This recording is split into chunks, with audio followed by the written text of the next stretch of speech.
믿음은 시기하지 아니하며라는 제목으로 우리 본문을 중심으로 같이 은혜를 나누기 원합니다. 다윗은 블레셋 사람에게서 그 포피가 무엇인지 지난주에 설명했죠. 그 200개를 준비를 했습니다.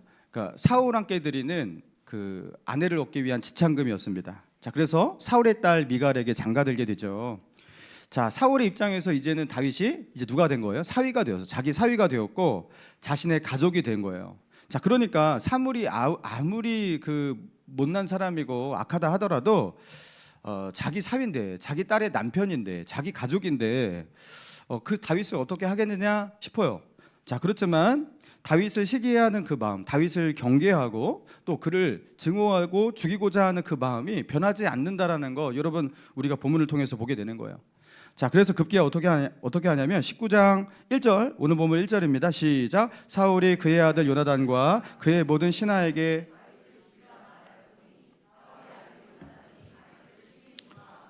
사울이 명령을 하는데 자기 아들 요나단에게 그리고 신하들에게 다윗을 어떻게 하라고요?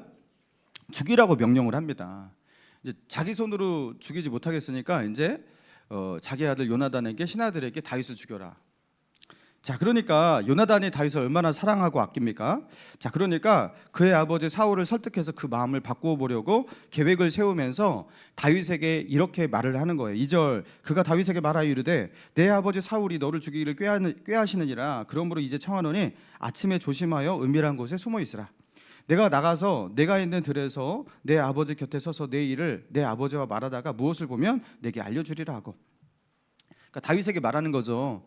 다윗아, 지금 아버지가 하는 거 보니까 너가 너무 위험해. 그러니까 좀 피해 있어. 자, 그러면서 내가 아버지를 잘 설득해 볼게. 아버지의 마음을 돌이킬 수 있도록 해볼게. 자, 그런 거예요. 자, 그러니까 4절부터 요나단이 사울에게 이 다윗을 변호하며 다윗을 살리기 위해서 이제 사울을 설득하는 장면이 나오는데, 자, 4절과 5절 같이 한번 읽어봅시다. 시작. 요나단이 그의 아버지 사울에게 다윗을 칭찬하여 이르되 원하건대 왕은 신하 다윗에게 범죄하지 마옵소서. 그는 왕께 독재하지 아니하였고 그가 왕께 행한 일은 심히 선함이니이다. 그가 자기 생명을 아끼지 아니하고 블레셋 사람을 죽였고 여호와께서는 온 이스라엘을 위하여 큰 구원을 이루셨으므로 왕이 이를 보고 기뻐하셨거늘 어찌 까닭 없이 다윗을 죽여 무죄한 피를 흘려 범죄하려 하시나이까.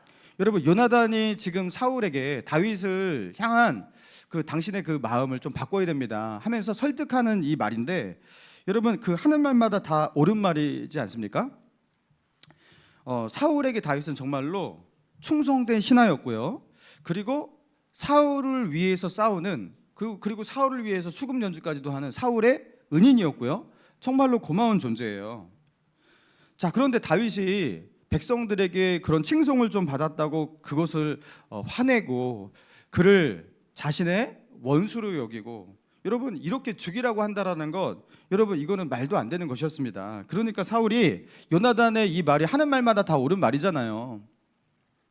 그러니까 마음을 바꿔서 자, 이렇게 말을 하고 있어요. 6절. 자, 6절 같이 읽습니다. 시작. 사울이 요나단의 말을 듣고 맹세하되 여호와께서 살아계심을 두고 맹세하거니와 그가 죽임을. 자, 사울이 뭐요? 여호와의 살아계심을 두고 내가 맹세한다 하면서 맹세하고 있어요. 그러면서 내가 다윗을 결코 죽이지 않을 것이다. 내가 잘못된 것 같다. 다윗을 향한 그 마음을 사울이 어떻게 하는 거예요? 지금 바꾸고 있는 거예요. 자, 그러니까 그 사울의 그 모습을 보고서 이 요나단이 너무나 좋았어요. 그 마음이 안심이 되었어요. 그래서 다윗을 불러서 이 아버지의 마음이 바뀌었다고, 내가 아버지에게 잘 말하고 설득하니까 사울왕께서 생각을 바꿔 먹으신 것 같다고 하면서 다윗에게 두려워하지 말라고, 너는 평소와 같이 네가 하던 대로 그렇게 하면 되고 더 이상 불안해할 필요가 없다고. 사실 우리 아버지 사울은 그렇게 나쁜 분이 아니신데 나이가 들어가면서 자꾸 이렇게 마음이 약해지시고 뭐 그렇게 예민해지시고 그런 것 같다고 뭐 이런 식으로 말을 했겠죠. 자, 그러면서 다윗을 이렇게 돕고 있는 겁니다. 자, 그런데 문제가 무엇이죠? 8절. 자, 8절은 같이 한번 읽어봐야 돼요. 시작. 전쟁이 다시 있으므로 다윗이 나가서 블레셋 사람들과 싸워. 자, 전쟁이 일어났어요. 블레셋과의 전쟁입니다. 여러분, 이스라엘이 가장 두려워하는 전쟁은 블레셋과의 전쟁이에요. 그러니까 블레셋과의 전쟁은 다윗 이전에 거의 이긴 적이 없는 전쟁이에요. 자, 그래서 늘 블레셋과 싸울 때 이것은 큰 부담이고 이스라엘에게 큰 두려움이고 공포인 겁니다. 자, 그런데 블레셋과 싸울 때 승리를 보장하게 만드는 카드가 이스라엘 편에 있어요. 블레셋과 싸워서 단 한 번도 진 적이 없는 그 장수 한 명이 있잖아요. 그게 누굽니까? 다윗이잖아요. 승률 100%. 단 한 번도 진 적이 없어요. 그러니까 블레셋과 싸울 때 언제나 이기고 돌아오는 그 사기 캐릭터와 같아요. 자, 그게 바로 다윗입니다. 자, 그래서 이 다윗은 뭐 골리앗과 싸워서도 이기고, 그리고 사울이 이렇게 사울을 보좌하는 어떤 지휘관이 되어서도, 천부장이 되어서도 나가서 싸워 이기고, 자, 블레셋과의 전투에서 패배한 적이 없습니다. 자, 그러니까 이 두려움 속에서 당연히, 그죠? 이 다윗을 내보내고 있는 거예요. 자, 그리고 또 역시나 다윗은 여지없이 승리하고 돌아오는 거예요. 블레셋과의 전쟁에서 승리하고 돌아옵니다. 자, 그리고 다윗이 전쟁에서 승리하며 돌아오니까 자, 어떻게 되겠어요? 예전처럼, 예전에 다윗이 막 이렇게 만만천천 막 이렇게 노랫소리를 듣고 사울이 화내고 이런 사실을 아마도 사람들이 알고 있을 거예요.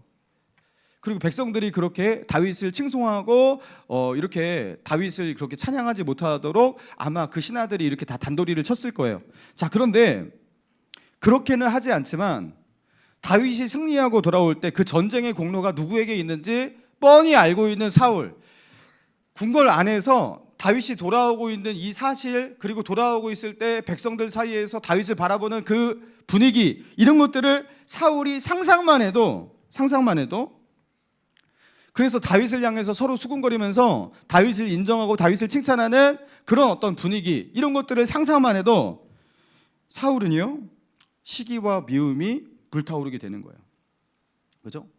이것은 사울에게 발작 버튼과 같습니다. 그리고 사울은 다시 악령에 사로잡힙니다. 그리고 다음날 사울의 손에 창이 다시 들려 있습니다. 예전에도 그랬잖아요. 여러분, 누구에게 던지려고 하는 거예요? 다윗에게 던지려고. 자, 그러면서 9절, 사울이 손에 단창을 가지고 그의 집에 앉았을 때에 여호와께서 부리시는 악령이 사울에게 접하였으므로 다윗이 손으로 수금을 탈 때 사울이 단창으로 다윗을 벽에 박으려 하였으나 그는 사울 앞을 피하고 사울의 창은 벽에 박힌지라 다윗이 그 밤에 도피하매. 자, 다윗은 이번에 아예 이제 사울을 피해서 달아납니다. 근데 이게 완전히 뭐 어디 숨어서 달아나는 것이 아니라 자신의 집으로 그냥 갔다라는 거예요. 자신의 아내가 있는 그 미갈이 있는 그 집으로 그렇게 사울의 면전을 피했다, 이 소리입니다. 자, 그러니까 사울이 어떻게 합니까? 전령을 보내서 어떻게 합니까? 다윗이 집에서 나오기까지 기다렸다가 급습해서 다윗을 암살하라고 사울이 다윗 암살 명령을 내려요. 그리고 그런 아버지 사울의 그 의도를 눈치챈 다윗의 아내 미갈이 자기 남편을 살리기 위해서 어떻게 합니까? 너 이 밤에 당신이 이 밤에 여기서 잠을 자고 내일 아침 일어나게 된다면 당신은 죽게 될 것이다. 자, 그러니까 빨리 피해라. 그래서 창문을 열어서 성문 밖으로 그렇게 줄로 이렇게 다 내려서 다윗을 피하게 만듭니다. 그리고 다윗이 병들어서 침대에 누워 있는 척하면서 우상단지를 가지고 와갖고 이불로 덮고 머리에는 염소털로 머리를 만들어내고, 자, 그러면서 다윗이 병들어 누워 있는 것처럼 그렇게 꾸며낸 거예요. 그러면서 다윗을 그렇게 구하게 되었던 겁니다. 사랑하는 성도 여러분, 이 본문을 통해서 하나님은 우리에게 무엇을 말씀하고 계시는가? 여러분, 무엇을 말씀하고 계시는 것이죠? 자, 요나단과 신하들에게 다윗을 죽이라고 명령하고 있는 사울입니다. 자, 그런데 그 요나단의 말을 듣고서 사울은 마음을 돌이켰어요. 왜요? 요나단의 말이 맞아요.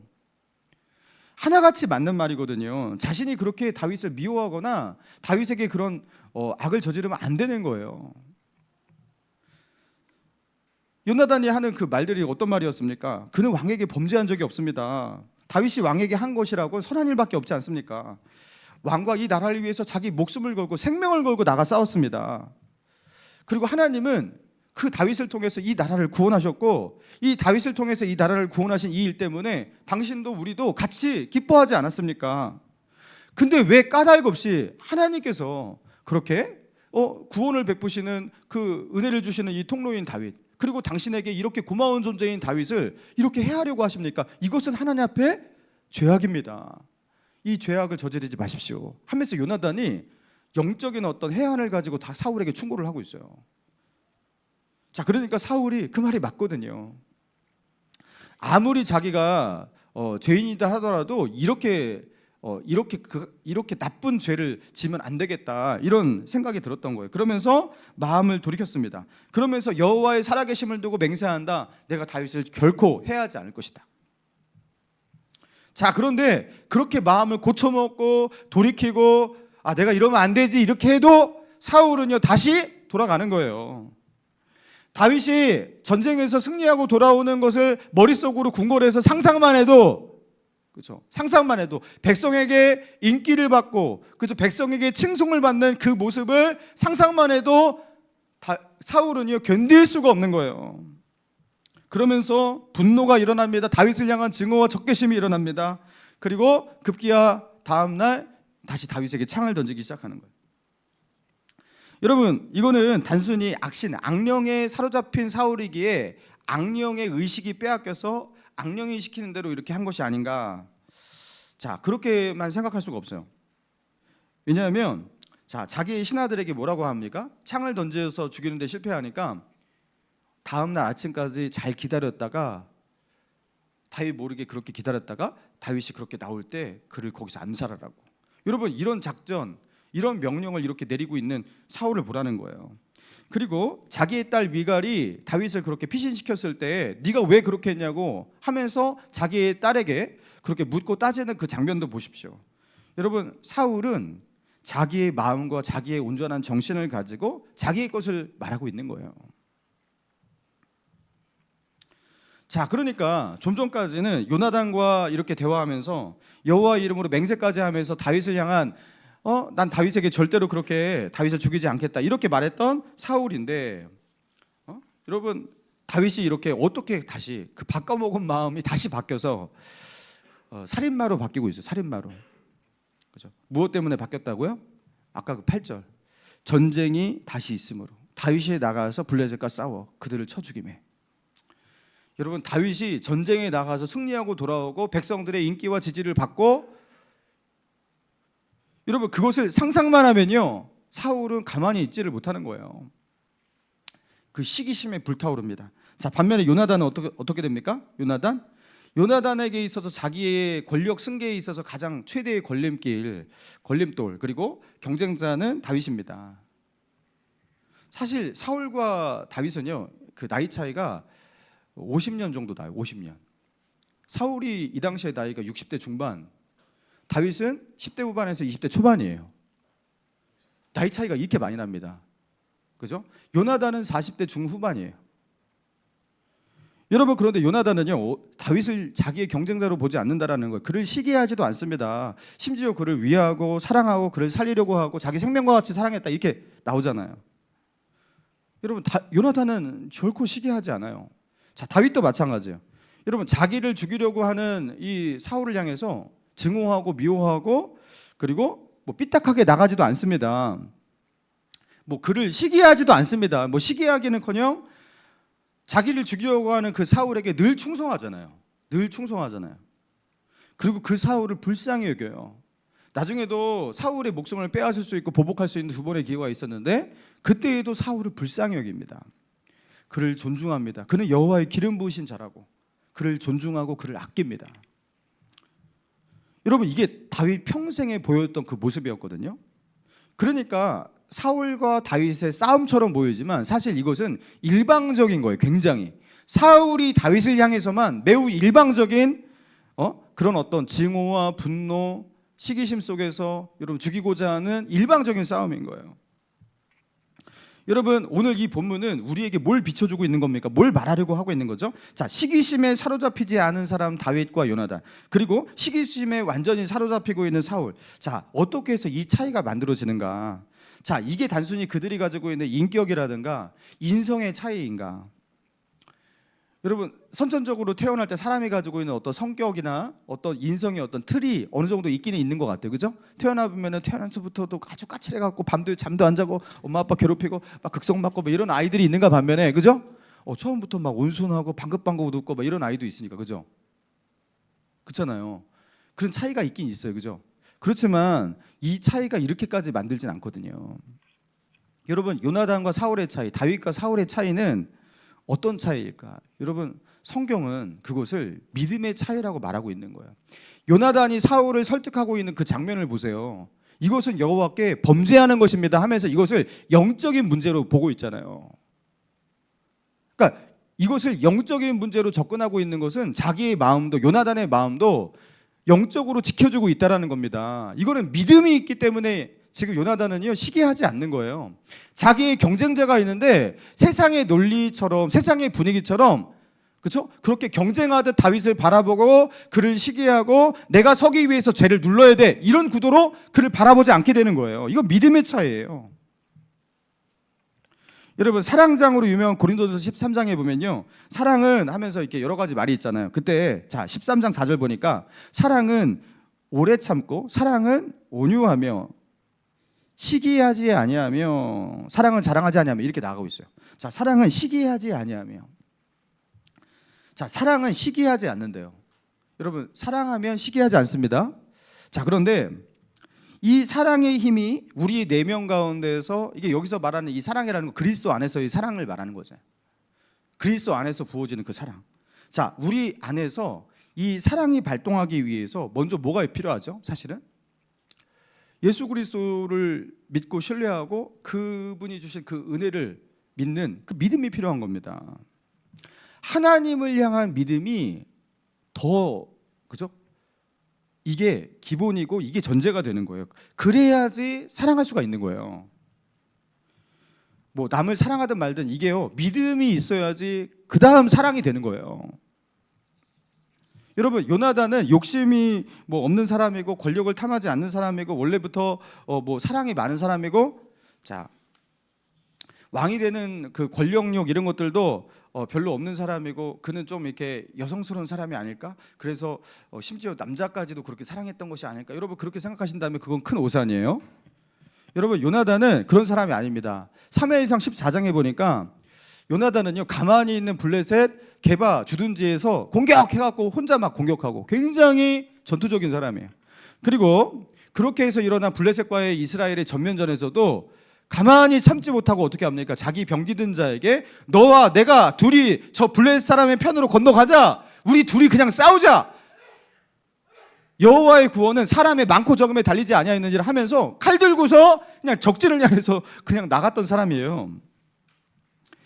그는 매우 용맹스럽고 매우 결단력 있고, 그리고 블레셋과의 전쟁에서 결코 지기 싫어하는 이 전형적인 고대 시대의 대장부의 모습을 갖추고 있는 그런 유형의 사람입니다.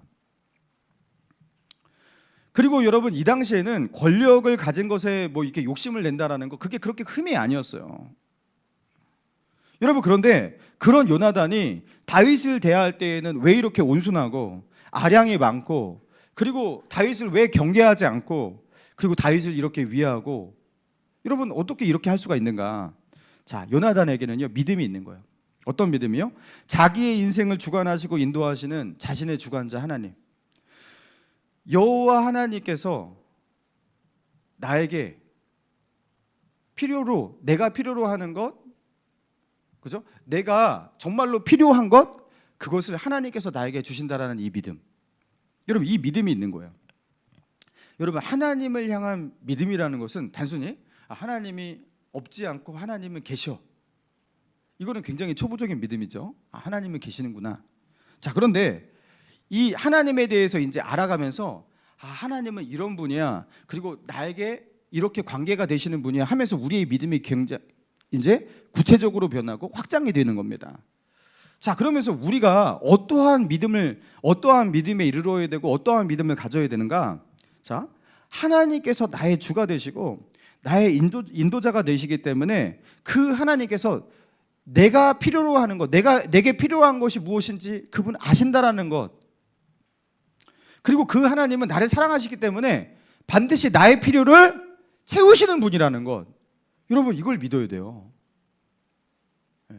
너희가 기도하기 전에 너희 필요를 하나님께서 아신다. 그러니까 중언부언 말을 많이 한다고 되는 것이 아니다. 하나님께 나아가기 전에 은밀한 중에 보고 계시는 하나님께서 너희의 필요를 다 아시는 하나님을 믿고 나아가라. 예수님께서 그렇게 말씀하시지 않았습니까? 여러분, 하나님께서 지금도 나를 선하게 인도하고 계시고 앞으로도 선하게 인도하실 것이고, 그리고 하나님께서 나를 사랑하시고 나를 챙겨주시기 때문에, 그 하나님이기 때문에 내가 가지고 있는 이 형편이 지금 어렵고 부족하다면 그 하나님께서 이것을 고치실 것이고, 내가 부족하다면 부족한 것을 채우실 것을 믿는 거예요. 그래서 지금 자기가 하나님께로부터 받은 그 형편 속에서 만족할 수 있고 자족할 수 있는 거, 여러분 이게 믿음입니다. 여러분 믿음이 우리의 마음 가운데 올바로 구현될 때 이게 어떤 것으로 나타나냐면 만족으로 나타나요. 자족으로 나타나요. 그래서 예수 믿는 사람은요 웃는 거예요. 만족하거든요. 감사한 거예요. 남들 보면서 왜 나는 저게 없지? 저 사람은 이것도 가졌네. 나는 이것도 없는데 저것까지 없어. 그러면서 늘 부러워하고, 남 쳐다보면서 부러워하는 게 뭐 부러워할 수도 있죠. 뭐 부러워하면 그 사람도 좋아하겠죠. 뭐 부러워할 수도 있죠. 뭐 그러면서 뭐 부러워하는데 이 사람은 평생 부러워하는 거예요. 그러니까 하나님께서 자기에게 주신 그 시간을요 남들 부러워하는데 굉장히 많은 시간을 써요. 여러분 그거는 하나님을 향한 조금의 예배도 되지 않습니다. 여러분 하나님은 우리에게 하나님이 주신 것에 감사합니다. 저 만족합니다. 너무 좋습니다, 진짜. 그러면서 하나님을 예배하라고 우리를 창조하셨는데 부러워하다가 끝내는 거예요. 그 사람의 예배는 남 부러워하는 거예요.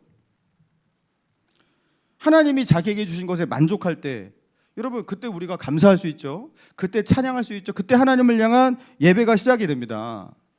그래서 아무것도 없는데도 거기서 감사할 수 있다면 거기서 예배를 드릴 수가 있는 거예요. 할렐루야. 그래서 빌립보서 4장 11절에 보니까 사도 바울이 말합니다. 내가 궁핍함으로 말하는 것이 아니라 어떠한 형편에든지 나는 자족하기를 배웠노니, 만족하기를 배웠노니, 나는 비천에 처할 줄도 알고 풍부에 처할 줄도 알아. 모든 일 곧 배부름과 배고픔과 풍부와 궁핍에도 처할 줄 아는 일체의 비결을 배웠노라. 내게 능력 주시는 자 안에서 내가 모든 일을 할 수 있느니라. 여러분 이 유명한 말이 이런 맥락 속에서 나온 거죠. 여러분 자족하는 비결을 배웠대요. 여러분 만족한대요. 여러분 사도 바울은 어떠한 상황 속에서도 만족하는 비결을 배웠다고 고백하고 있습니다. 비천에 처하기도 하고 풍부에 처하기도 하고 배부를 때도 있고 배고플 때도 있지만, 그리고 그러한 일이 나의 삶 가운데, 나의 인생 가운데 이렇게 저렇게 반복되고 있지만, 내가 원하는 특정 조건, 나는 항상 이렇게 되기를 원해, 이런 조건, 이런 상황이 펼쳐지면 좋겠어, 그게 아니라 나의 삶은 이렇게 맨날 출렁거리는 삶이지만 그 어떠한 상황 속에서도 어떠한 환경 속에서도 내가 그것을 견뎌낼 수 있는 힘을 주시는 그것, 나는 그거를 배웠다라는 거예요. 그게 뭐예요? 하나님께서 나와 함께 하신다 이거예요. 그 일체의 비결이 무엇입니까? 하나님이 나와 함께 하시면 된다라는 거예요. 내가 배부를 때도 있고 배고플 때도 있고 풍부할 때도 있고 비천에 처할 때도 있지만 그것은 언제나 반복되는 거예요, 내 삶 가운데. 근데 내가 받은 진짜 복은 무엇이냐면 그것과 상관없이 언제나 나와 함께 하시는 하나님, 그리고 그 상황까지도 결국에 하나님의 통치 속에 있어요. 내가 꼭 필요한 거 하나님은 채우고 계시는 거예요. 여러분 그것을 믿는 건, 여러분 이게 믿음이라는 거예요. 여러분 그래서 시편 23편에 보니까 여러분이 잘 아시잖아요. 자, 시편 23편 1절 같이 외웁시다. 시작. 여호와는 나의 목자시니 내게, 자, 내게 무엇이 없다고요? 세상에 어떻게 부족함이 없어요? 여러분 부족함이 없는 분 여기 있으세요? 아니 어떻게 내게 부족함이 없대요? 부족함이 있지. 그렇잖아요. 일단 우리는 얼굴이 좀 부족하죠, 그죠? 네? 그리고 뭐 여러 부족한 거, 돈은 항상 부족하고, 그죠? 부족한 거 천지란 말이에요. 근데 부족함이 없으리로다. 여러분 그런데 기가 막히게 무엇이냐면 그 뒤에 이렇게 읊어보면 그가 나를 푸른 풀밭으로 쉴 만한 물가로 인도하실 것이다. 그리고 사망의 음침한 골짜기, 원수의 목전. 여러분 이거 전쟁터에서 피말리는 싸움 속에서, 그 위기 상황 속에서 이 시편 지은 겁니다. 자기의 상황과 환경과 어떤 분위기가 자신의 그 만족을 이끌어내는 것이 아니라 어떠한 상황 속에서도 여호와께서 목자가 되시기 때문에, 나의 목자가 되시기 때문에 나는 부족함이 없다, 이렇게 고백을 하고 있는 거예요. 그가 나를 푸른 풀밭으로 인도하실 것이다. 내가 목마르면 그 푸른 풀밭으로, 신의 물가로 인도하셔서 거기서 나를 먹이시고 마시게 하실 것이다. 내가 사망의 음침한 골짜기로 다닐 때도 있지만 그때에는 그의 지팡이와 막대기가 나를 지켜서 나를 안위케 하실 것이다. 내가 원하는 특정한 상황 속에, 그 환경 속에 내가 있기 때문에 내가 만족한다가 아니라 어떠한 상황에도 나를 인도하시는 주님이 있기 때문에 나는 만족합니다. 할렐루야. 여러분, 예수님이 있기 때문에 나는 만족합니다. 이렇게 고백을 하고 있는 거예요. 여러분, 믿음은 이렇게 만족으로 연결이 되는 겁니다. 여러분, 마태복음 25장에 보면 예수님께서 달란트의 비유를 하시면서 이렇게 예수님께서 예화를 만드시잖아요. 주인이 타국에 갈 때 종들을 불러서 자기의 소유를 맡게 되는데 어떤 사람은 금 5달란트, 어떤 사람은 금 2달란트, 어떤 사람은 금 1달란트를 맡기고서 그것을 가지고 장사해서 남기라고 그렇게 주인이 종들에게 달란트를 5둘 하나를 맡긴단 말이에요. 자, 그런데 5달란트를 받은 사람은 그 5달란트를 가지고 장사를 열심히 해갖고 5달란트를 남겨서 10달란트가 되죠. 그리고 2달란트를 받은 사람도 그것을 가지고 열심히 장사하고 남겨서 4달란트가 됩니다. 자, 그런데 1달란트를 받은 사람은 어떻게 했어요? 땅을 팠어요. 그리고 그 1달란트를 거기다가 꽁꽁 감춰 두었어요. 그리고 주인이 올 때 이것을 찾을 것이니까 도로 갖다 주면 돼. 내가 이것 가지고 뭘 하겠어? 겨우 1달란트인데. 여러분, 1달란트는 수치적으로 금 1달란트는 어마어마한 양이라는 거 여러분 아죠? 이거 수십억입니다. 여러분, 그 달란트가 몇 킬로냐면요, 30kg가 보통 넘어요. 달란트의 무게 단위가 30kg가 넘어요. 그럼 1달란트 금 30kg가 넘는 양이 도대체 이거 몇 억이에요? 수십억이에요. 그러니까 이거는 작은 게 아니라 왜 작아진 거예요? 비교하니까 작아진 겁니다. 저놈은 5달란트고 저놈은 2달란트고 나는 1달란트네. 하나님께서 우리에게 주신 것이 작아서, 정말로 절대량이 작기 때문에, 그래서 그 사람이 그렇게 되는 것이 아니라 비교하기 때문에 그렇게 되는 겁니다. 시기하기 때문에 그렇게 되는 겁니다. 그래서 1달란트 받아서, 그것도 안타까운데, 그죠? 기분이 안 좋은데, 그 1달란트 받은 종이 나중에는요, 이렇게 주인에게 꾸지람까지 받고요, 벌까지 받게 되는 거예요. 이를 내어 쫓으라. 이는 나의 종이 아니다. 그렇게 내어 쫓김을 당하지 않습니까? 여러분, 이 1달란트 받은 자가 왜 이런 선택을 하게 되는가? 여러분, 예수님의 경고입니다. 자, 이 세상에서도 지금도 하나님께서 1달란트를 받았다고 생각하면서 살아가는 자의 이런 태도를 가지고 있으면 그 사람은 이렇게 당하게 된다라는 거, 인생이. 이 1달란트 가진 자는 5달란트를 가진 자를 보면서 마음이 불편하고 시기하고, 또 좋은 표현으로 좀 부러워하고 이러는 겁니다. 2달란트 가진 자도 부러워하고, 그는 5달란트를 가지게 되면요, 10달란트 가진 자를 또 부러워해요. 그러니까 평생 겨우 이것 가지고 뭐해, 저 사람은 더 가졌는데, 이렇게 살고 있는 거예요. 자신이 가진 것에, 하나님께서 자신에게 맡기신 것, 자신에게 주신 것, 그것 가지고 살면 돼요. 그것 가지고 내가 충성하면 돼요. 그것 가지고 내가 섬기면 되고요. 자, 그것 가지고 일하면 되거든요. 그러면은 하나님께서 그에게 주신, 그게 가장 알맞는 것이라고 믿고서 그것 가지고 살면 되는데, 그는 늘 비교하고 부러워하고 급기야 시기하고, 자, 그렇게 살기 때문에 결국 의욕이 없어요.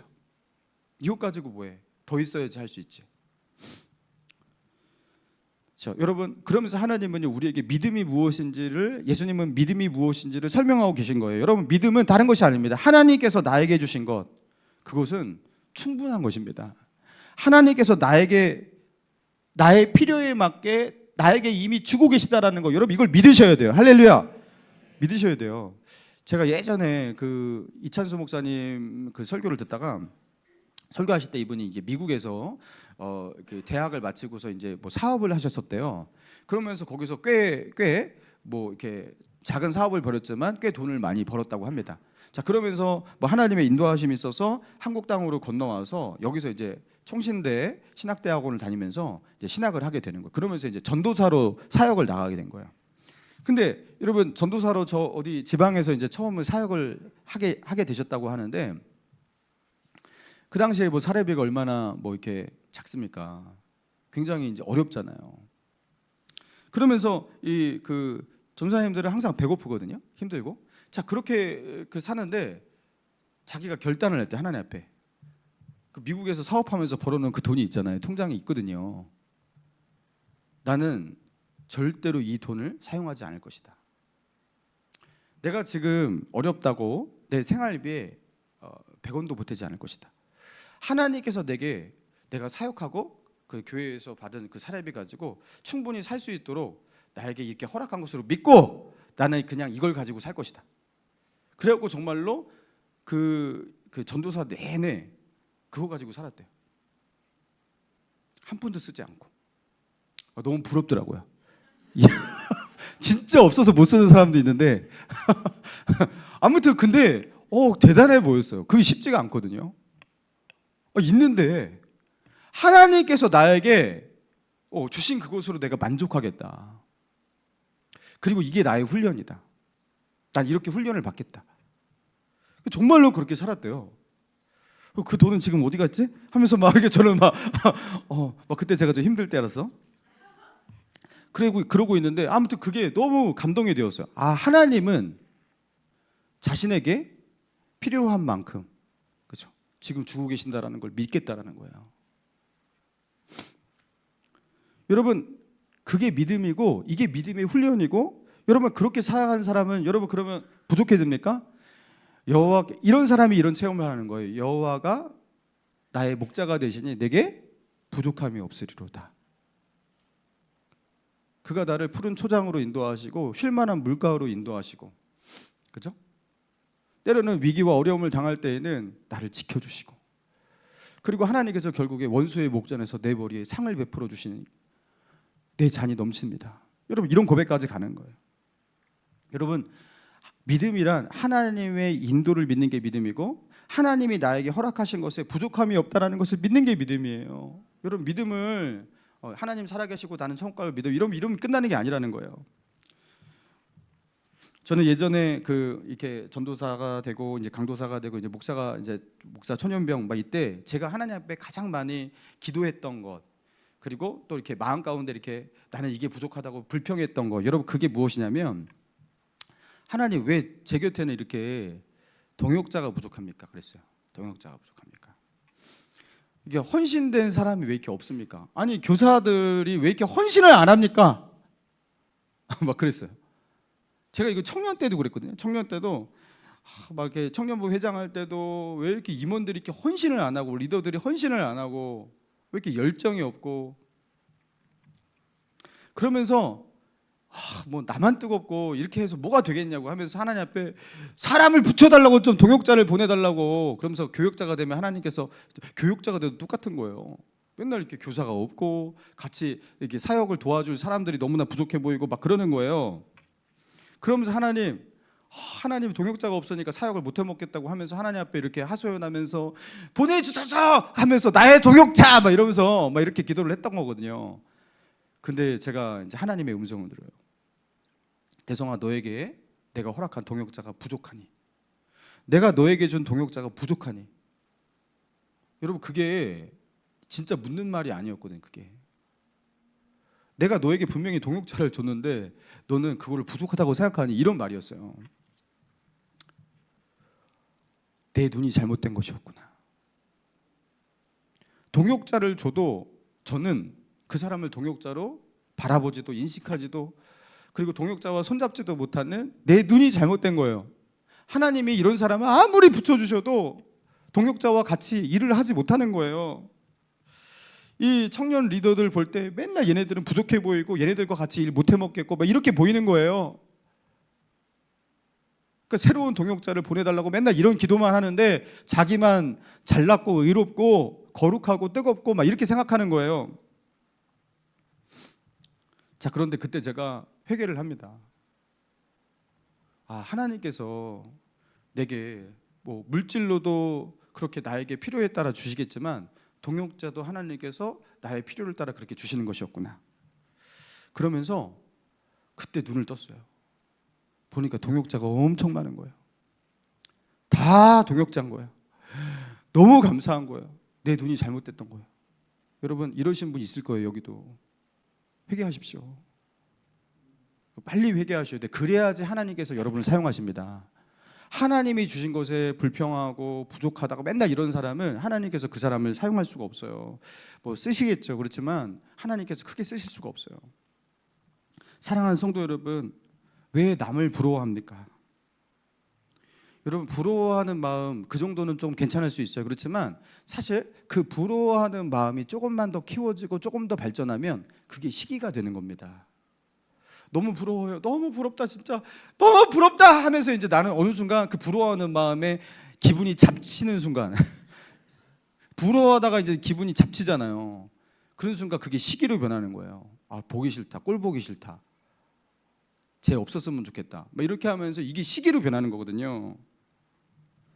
여러분, 부러워하지 마시고 하나님이 주신 것에 만족해 하시기 바랍니다. 예. 그리고 그 속에서 하나님의 인도를 구하면서 다윗처럼 살아가기 시작하는 거예요. 여호와께서 나의 목자가 되시니 내가 여호와의 손을 붙들고 살아가겠습니다. 사도 바울처럼 살아가는 거예요. 내가 풍부해도 궁핍에도 처할 줄 알지만, 그렇게 처하게 되겠지만, 그죠? 그 속에서 내가 하나님과 동행하는 비결을 배우게 되었다. 어떠한 상황 속에서도 주님의 인도하심을 느끼면서 하나님께서 채우실 것이고, 또 그죠? 하나님께서 나의 필요를 따라 베푸실 것이고, 뭐 동역자가 필요하면 더 붙여주실 것이고, 이것을 믿으면서 지금 이 순간 어떻게 하는 거예요? 감사로 하나님이 주시는 것에 만족하면서 감사로 예배하며 살아가는 거예요. 내게 능력 주신 자 안에서 나는 모든 것을 할 수 있습니다. 그 소망 가운데 살아가는 거예요. 여러분, 이런 믿음 가지고 예수 안에서 그죠? 믿음으로 승리하며 살아갈 수 있는 저와 여러분 되시기를 주님의 이름으로 축원합니다. 우리 찬